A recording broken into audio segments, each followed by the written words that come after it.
If you look at Gavin Newsom's numbers, there's a Newsweek article, though. His numbers are down dramatically as far as favorability, trust, authenticity since he started this podcast.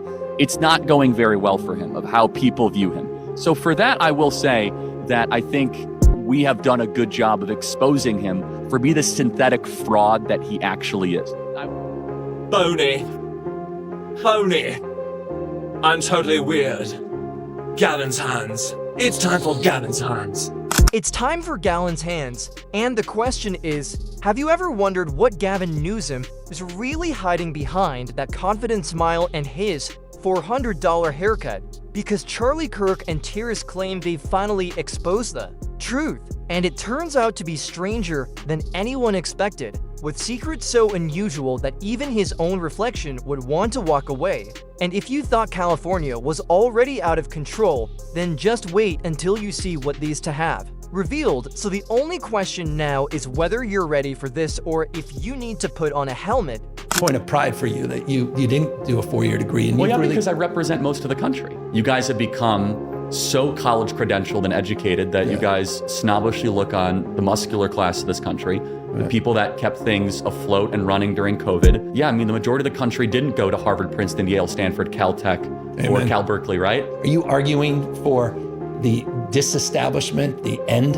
of higher education? I think it's going to happen no matter. Before we move forward, make sure to hit that like button and subscribe because you definitely don't want to miss this. So Gavin Newsom walks into a press conference looking like the final boss of a shampoo commercial, smiling as if he just saved California from a falling meteor, when in reality the only thing he managed to save was his dinner reservation at a luxury Napa Valley winery. And while the state is burning, flooding, and losing its people like a poorly run theme park, Newsom continues his victory lap, waving at the cameras as though he is the living version of a Yelp review. Yeah. What it looked to me like he was negotiating with a deaf prostitute.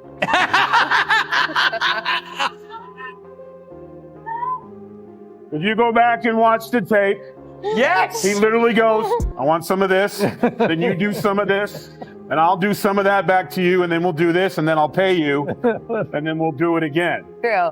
And then she kept saying, no. Okay, how about this? You do this one first, then we do this one, then we give a little back and forth. Charlie doesn't just walk into the room, he storms in like a charged-up fact missile aimed straight at Newsom's polished narrative, and it feels like watching a high-speed collision between a TED Talk and a roast battle, except instead of slides on a screen, he comes armed with sharp receipts, and through it all he never slows down, never blinks, pacing like a man who was tasked with finding one redeemable policy from Newsom's rule it couldn't uncover. I mean, my view of him is actually the same, which is this is a guy that wants to be president more than any other human being, I think, currently alive. And it looks as if he's trying to be on the popular edge or the popular side of the issues right now. The one that's making the most headlines, obviously, is biological men in women's sports. And he said he totally agrees with me, and that's a direct quote. Were you surprised by that? I was a little taken aback. I anticipate a little bit more of a politician answer. We'll see if he actually follows up that rhetoric with action, like an executive order or trying to champion the state bill that will prohibit biological men in women's sport. I think he's been a total failure as governor. First stop is the infamous winery, the very same one conveniently owned by Newsom's family that somehow stayed open during the COVID lockdowns while everyone else was forced to shut down their livelihoods. And Charlie doesn't even have to. Hint at the obvious because he shouts it like a megaphone, pointing out how thousands of small businesses were closed and neighborhood shops disappeared. Yet Napa's vineyards kept pouring. If the virus somehow respected wine... You can't, it's not his words when he speaks. Yeah. You have to watch him closely. And some genius decided not to film him any lower than the shoulder. Yes, did you? Yes. So what did he do? You couldn't see the hands. No, but he sent Morse code. Yes. Go back and watch it. Look at the blinking. Blink, look. Meet me at the house. Like, he's blinking. He's sending, I'm getting there. Hey, just so you know, I'm not wearing pants. And then comes the dinner. Yes, that dinner. The one that took place while California residents were stuck at home battling their own version of the Hunger Games with sourdough starters. Yet Gavin was out whining and dining as if lockdowns only applied to ordinary people. Sitting indoors without a mask and surrounded by so many lobbyists, it could have easily been mistaken for a Senate subcommittee. If you're listening to this, you're a failure. Mayors are actually some of the most powerful people in the country. The police are responsive to the mayor. The building code's responsible to the mayor. The homeless, mayors are very, very powerful. So he was mayor of San Francisco. Would you let your son walk the streets of San Francisco unaccompanied at 1 a.m.? No, you wouldn't. I'm sorry. Your son can't walk the streets of the city that you were in charge of. You're a disgrace. Gavin Newsom, you just want political power. You have no guiding beliefs at all. Just leave the Democrat Party. That's my advice to him. If you really want to be in elected office that bad, just leave the Democrat Party and just go run as a moderate Republican and just have some sort of conversion story. Charlie can barely hide a smirk while breaking this down because it feels almost too easy, like dunking on a child's basketball hoop while bouncing on a trampoline with a jetpack. But the hypocrisy doesn't stop at fancy dinners and vineyard. Exceptions as he dives into California's movie-style approach to politics where there's plenty of lighting but no real substance. With Newsom obsessed with perfect camera angles, polished press events, and endless talk about equity while equity itself and home ownership keep collapsing. And while he promotes environmentalism, he racks up more flights than a commercial pilot, all while scolding billionaires from a stage funded by billionaire donations. And Charlie isn't angry so much as amazed at how someone can fail so consistently and still strut around as if he invented leadership, landing his hardest punch with the claim that Newsom is the polished face of elite liberalism, a walking contradiction dressed in Armani and Instagram filters, speaking like he— And then, look, he's blinking, and then eventually the camera guy, realizing that he's signaling him, so he gets appalled, leans back, camera comes down, and then we're back to this. I'll do this for you, you do this for me a little. So he's saying whatever he's going to say. There it is, see? They couldn't hold him back. He's like, I'm not on film. Oh, I'm not, nope. Bring my hands up, bring him up, bring him up, bring him up, bring him up. He's playing with us. Meet me at my house. You get mine. I get yours. It'll work out. He sells compassion while outsourcing the suffering, showing more care for sea turtles than for San Francisco shopkeepers. And Charlie's message is clear that if privilege had a cologne, Gavin would be drenched in it. Yet there's no shouting or name-calling. Only sharp strikes of facts and hypocrisy mixed with more facts and a reality check that leaves the whole room echoing. Because Charlie doesn't need to call Newsom's leadership a joke when he can simply set up the punchline and let it land. And just as Charlie finished serving a 5-course meal of facts with flair, tears steps in like a man who has already seen this movie and refuses to be impressed, bringing no charts or spreadsheets, but instead pure unfiltered common sense layered with sarcasm and slow roasted in working class anger. And if Charlie plays the sniper, then Tyrus is the wrecking ball, ready to give Gavin the sledgehammer treatment, without ever digging through policy reports, because he sees California the way a mechanic looks under the hood of a Ferrari only to find it running on broken promises and kale smoothies. And he speaks from a life where budgets matter, bills are hand motion. I was going to text him. It's this. It's got usually it's kind of this, and then he's doing this. He was doing this thing on MSNBC. He's doing this whole thing. Look, he is the fakest person I think I've ever met in my entire life. So synthetic, and honestly, that's very dangerous, incredibly dangerous. He's the type of person that could just stare oh yeah, I voted for Trump, and just pass a lie detector test. that is very, very dangerous. Just stone cold, just no inhibitions whatsoever when it comes to deceit or lying or misleading. And when Newsom starts bragging about a thriving economy, Tyrus laughs like he just heard someone trying to sell sand in the desert, asking where exactly it's thriving. Maybe in Beverly Hills where the wealthy are comfortable, but he dares anyone to ask a single mother in Bakersfield what she thinks about $7 eggs, $6 gas, and the need to install for deadbolts just to sleep at night. Because to Tyrus it sounds like Newsom is running a spa while California looks more like a big-budget apocalypse movie filled with yoga studios and political gaslighting.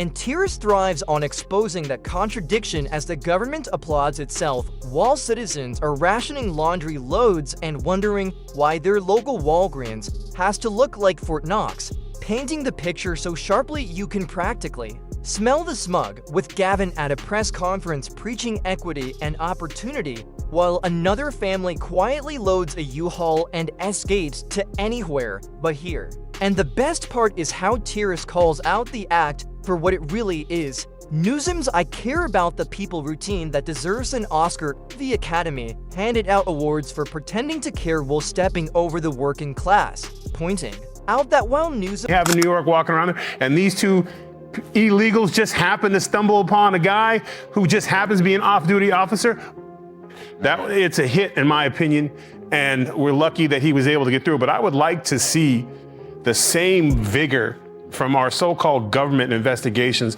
they're doing with this Epstein and whatever Barack Obama did 10 years ago. I don't give a damn about any of that. That's not a table issue for me and my... And Tyrus doesn't hold back when it comes to the middle class, joking that in Newsom's California, being middle class is like being a unicorn. Something everyone talks about, but no one has actually seen in years, and he roasts Gavin's fake populism like a kebab sizzling on a flaming grill, pointing out everything from rising crime to crumbling infrastructure to tax codes that read like hieroglyphics, laying it all out while somehow keeping it funny. And by the time he's finished, Newsom doesn't look like a leader at all, but more like a mannequin dressed in empathy, mouthing empty phrases while standing on the shoulders of people he has long forgotten.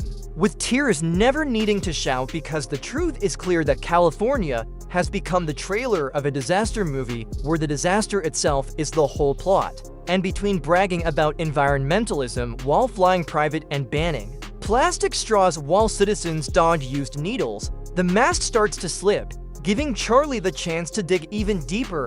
Gavin wants to be president. So this is him trying to recover from, the damage that he got after the podcast I had with him. Remember, I asked him, what are you going to do about transports? He did nothing and all that, and he got a huge left flank. So this is very instructive. How do you get yourself back into the Democrat primary circle? How do you win back support? You let your city burn. Nothing gets you back into the good wishes of the Democrat Party. Nothing makes you a popular Democrat than the smell of ashes and the burning city. In fact, remember Gwen Waltz, who said, I rolled down my window after Minneapolis was burning, and the smell of tires was invigorating because You want to know why certain laws make absolutely no sense? Just follow the donors. Because why else would tech billionaires be cozying up to the same man who lectures about income inequality while cashing in on vineyard profits? And that's the truth nobody likes to admit, that Gavin Newsom isn't clueless but calculated, fully aware of who he is serving. And spoiler alert, it isn't the people struggling in tents on the sidewalks. And then Tyrus, with his trademark haymaker delivery, lands the real get punched by pointing out that California's problems aren't random, but the result of effort. The kind of effort it takes to turn a working state into a messy social experiment with no exit plan. So when it comes to the big reveal, the shocking secret isn't some scandal with hidden recordings or a dramatic smoking gun, because the reality is simpler and more unsettling, that Gavin Newsom is the ultimate political influencer selling nothing but aesthetic politics, all filters and curated appearances, with the real... Do you think more conservatives should say yes to him? Only if they come after it in the way that I think we did, without being overly braggadocious. I think we were polite, but we were incredibly disagreeable and firm, and we were willing to challenge him and ask him questions about issues and get him on the record. If you notice, that's what we did with the trans thing. I asked him a direct policy question, and so that's the only condition that I would say, is that insofar that it's not just kind of a bro session of like, hey, so good that Republicans and Democrats are... He is the Instagram filter of governance, polished at first glance, but once you look closer, it's nothing more than avocado toast under bad lighting, with policies that are basically hashtags in disguise and speeches that amount to word salads. Dressed with a vinaigrette of virtue signaling, and Charlie delivers this with the sharp focus of a man who has seen far too many public relations stunts, never needing to shout because he simply stacks reality like a tower of Jenga blocks, pointing out how corporations get special carve-outs while small family shops get slapped with code violations for something as petty as the wrong shade of blue on their signs, and driving home the fact that you cannot fix California's real problems when you're more concerned about fixing your camera angle. And it's not even that the man is unintelligent, because that might almost be easier to excuse. but rather that he is slick and carefully designed to speak just enough to sound deep without ever offering a real idea, while Tyrus compares the whole act to those inspirational posters in dentist offices that may look motivating. But the next time someone sits down with him, ask him an update. Hey, Governor Newsom, you said with CharlieKirk that you think it's not fair.